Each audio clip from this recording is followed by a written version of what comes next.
programme en art visuel va te permettre de développer tes habiletés en dessin, en sculpture, en peinture, en photographie, en estampe et en traitement de l'image numérique. Cette solide formation va te permettre ensuite de passer au niveau universitaire ou encore d'appliquer dans des programmes plus contingentés du collégial, comme par exemple en photographie ou en graphisme. Les cours du programme en art visuel, c'est 18 cours, dont 15 en atelier. Donc seulement 3 de ces cours vont se donner dans une classe proprement dit.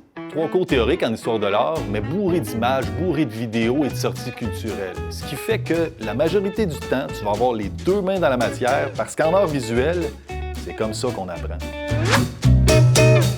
En fait, il n'y a jamais eu autant de possibilités et d'avenues possibles après un DEC en art visuel.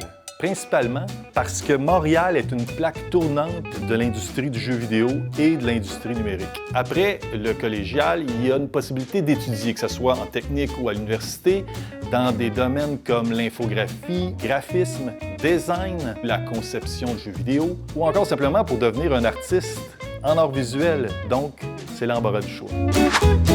Donc, il y a un mythe qui persiste, qui veut que quand tu étudies en art visuel, tu t'en vas là pour chiller, relaxer, ça va être cool. Non, c'est pas exactement. En fait, étudier en art visuel, ça demande de la rigueur et de la méthodologie, parce qu'il va y avoir des contraintes.